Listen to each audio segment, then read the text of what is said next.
لا إله إلا الله محمد رسول اللہ۔ اللہ کے واسطے میری فریاد سنو، تمہارے گھروں کی خوبصورتی میرے نبی کی غلامی میں ہے۔ یہ ڈبل جابیں چھوڑو، یہ بڑے بڑے گھروں کی دوڑ چھوڑو، بڑی بڑی گاڑیوں کی دوڑ چھوڑو، اپنے گھروں کو بچاؤ اللہ کے واسطے، چونکہ یہاں کی نسل خطرے میں ہے۔ پاکستان میں کوئی برے سے برا بچہ بھی ہوگا تو ایتھیسٹ نہیں بنے گا، اسلام نہیں چھوڑے گا، یہاں اسلام چھوڑ دیتے ہیں۔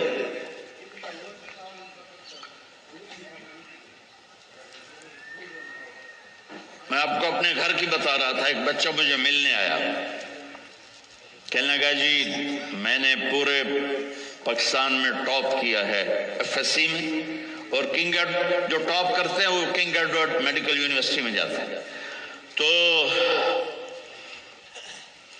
2 دفعہ میں خودکشی کی کوشش کر چکا ہوں، پلز کھائیں، گولیاں، لیکن وہ زندگی تھی، بچ گیا۔ میں نے کہا بیٹا تو چھوٹا سا ہے، تو نے یہ خودکشی کی کیوں یہ تو نے قدم اٹھایا؟ کہا جی میرے امی اور ابو اتنا لڑتے ہیں کہ ڈسہارٹڈ ہو کر میں 2 دفعہ خودکشی کی کوشش کر چکا۔ ماں اور باپ کی لڑائی نے اتنے بریلینٹ قابل بچے کو مرنے پر مجبور کر دیا۔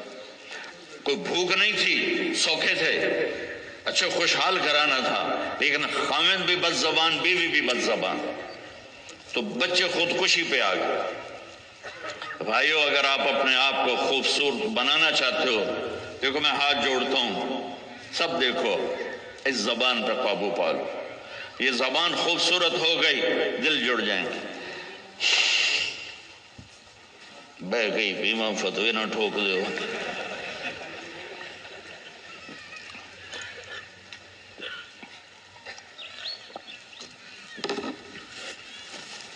ہماری ایک دھوبن تھی ماسی شریفہ، 85 میں بیچاری فوت ہوئی، چھوٹا قد تو بڑی لڑاکی۔ تو وہ ایک دن آئی میری بہن کے پاس، کہنے کہ بی بی اے میری نوماں بڑیاں لڑدیاں میرے نال، 4 بیٹے تھے 4 بہن، تو میں نے کوئی تویز دے، چاروں میری نوکر بن جاؤں۔ میری بہن کو تو پتا تھا کہ لڑدی تھا یا آپ ہے، تو اس نے نا ایسے کاغذ پر کچھ لکھا کے نا یوں کر کے نا ایسے تعویذ کو رول کر کے، کماسی شریفہ اے تعویذ ہے بڑا سانپ کے رکھڑ آنا، جب تیری لڑائی ہونے لگے تو نے یہ تعویذ ایتھے رکھ کے چک مار دینا ہے۔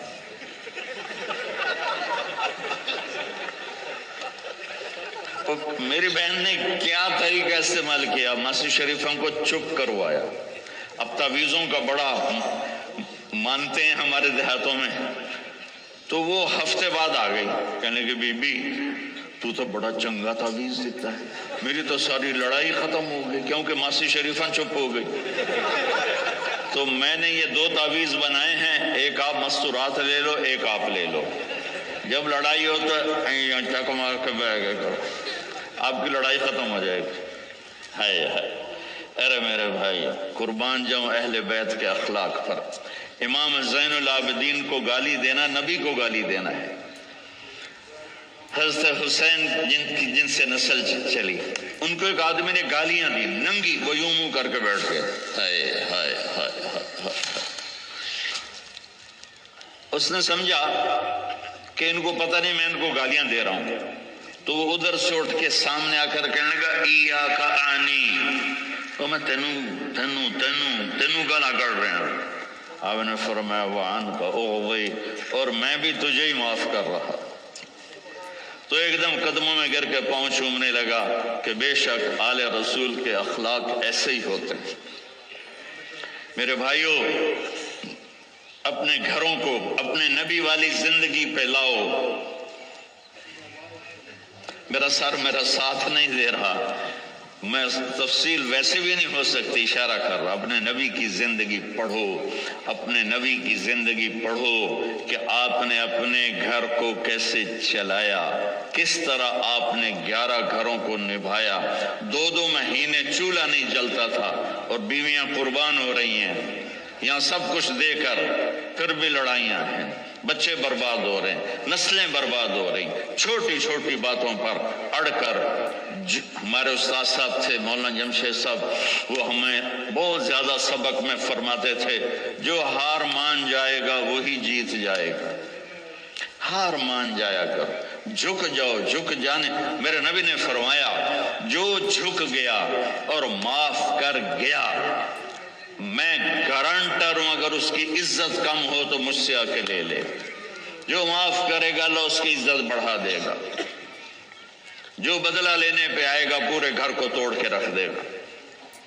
یہ چند روزہ زندگی ہے۔ میرے نبی کی 2 سنتیں لے لو، ایک زبان پہ قابو، یہ اس زبان پہ قابو پالو، اس زبان پہ قابو پالو، اس زبان پہ قابو پالو، تو آپ کے گھروں کے 90% مسائل ختم ہو جائیں گے۔ اور دل کو سب سے صاف رکھو، اور اپنے ایک دوسرے کا ہاتھ بڑھاؤ، اپنے بچوں کو اپنی دولت سمجھو، ان کو یہاں اچھا مسلمان بنا کے چھوڑو۔ اب یہ نسل یہاں رہنے والی ہے، واپس نہیں جائے گی، نہ تم جاؤ گے نہ تمہاری نسلیں جائیں گی۔ ایک پٹھان کوئی بیٹھا ہو تو پہلے معافی مانگتا ہوں، تو ایک پٹھان کا خرگوش گم ہو گیا، تو لوگوں نے افسوس کیا کہ خان جی آپ کا تو خرگوش گم ہو گیا، تو وہ کہنے لگا ارے بھائی غم نہ کرو، ہم نے اس کو نسوار کھلایا ہوا ہے، جب نشہ ٹوٹے گا ہمارے پاس ہی آئے گا۔ تو تمہیں آسٹریلیا کی نسوار لگی ہے، تم پاکستان واپس جاؤ گے؟ نہیں جاؤ گے، ادھر ہی رہو گے۔ لہذا یہاں اس طرح زندگی سیکھو کہ آپ کی نسلیں اسلام پہ باقی رہیں۔ میں اس ایسے اداروں پر محنت کرنے والوں کو سلام پیش کرتا ہوں، فضیل صاحب کو، عاصم کو اور وسیم کو، اور اس طرح جتنے بھی کوشش کر رہے ہیں۔ دارالعلوم گیا تھا، وہاں دیکھا تھا، جیسے ابھی اب انہوں نے اعلان کیا، ابھی ہر جگہ جب تم نے رہنا یہاں ہے تو یہی خرچ کرو۔ یہاں ڈھونڈو کون زکوٰۃ کا مستحق ہے، اس کو زکوٰۃ دو۔ یہاں ڈھونڈو کون ضرورت مند ہے، وہ غیر مسلم بھی ہے تو صدقہ دو۔ زکوٰۃ مسلمان کو ہے، صدقہ دو، اوپر دو۔ زکوٰۃ دینے سے آدمی سخی نہیں بنتا اور بخیل بھی نہیں رہتا۔ رات بھی ان کے اسکول آیا تھا تو یہ میں نے ایک قصہ سنایا تھا کہ زکوٰۃ دینے والا ایک ہوتا ہے نا مرد، ایک ہوتی ہے عورت، ایک درمیان والا کون ہوتا ہے؟ وہ دسو، خسرا۔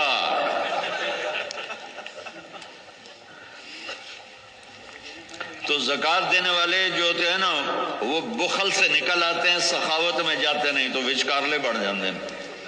تو صدقہ بھی دیا کرو۔ خسرو پرویز ایران کے بادشاہ کے پاس ایک آدمی مچھلی لایا، اس کو بڑی پسند آئی تو اس نے شاہی جوش میں کہا 4000 درہم دے دو۔ بہت بڑی دولت تھی، جسے $4000 سمجھو ایک مچھلی۔ تو اس کی بیگم نے اس کے کان میں کہا یہ کیا کیا ہے؟ دربار تھا کہ 4000 تم ایک مچھلی پہ دے رہے ہو تو خزانہ خالی ہو جائے گا، واپس لو اس سے پیسے اور مچھلی واپس کرو۔ انہوں نے کہا میں بادشاہ ہو کر پیسے کیسے واپس لوں، یہ تو ہو ہی نہیں سکتا۔ انہوں نے کہا میں بتاتی ہوں، تم اس کو بلا کے پوچھو بھائی یہ مچھلی کیا ہے، نر ہے یا مادہ؟ وہ کہے گا نر ہے، تم کہنا ہمیں مادہ چاہیے تھی، یہ تمہاری مچھلی، ہمارے پیسے دو۔ اگر وہ کہے یہ مادہ ہے تو تم کہنا بھائی ہمیں نر چاہیے تھا، یہ تمہاری مچھلی، ہمیں پیسے دو۔ ہاں ہاں ہاں، کب ہے اس کو بلاؤ بلاؤ بلاؤ بلاؤ۔ وہ باہر نکل گیا تھا، اس کو بلا لیا۔ او بھائی یہ مچھلی نر ہے یا مادہ؟ وہ کوئی پیو دا پوتر اسے کہ صحیح ہے ہی جڑا ہے، یہ نہ نر ہے نہ مادہ۔ انہوں نے کہا 4000 اور دے دو۔ تو میرے بھائیو، آسٹریلیا، اگر آپ کے پاس پاسپورٹ ہے تو یہ آپ کا ملک ہے، یہ آپ کا دیش ہے۔ میں آپ کے سامنے ہاتھ جوڑتا ہوں، اسلام پہ حرف نہ آنے دو۔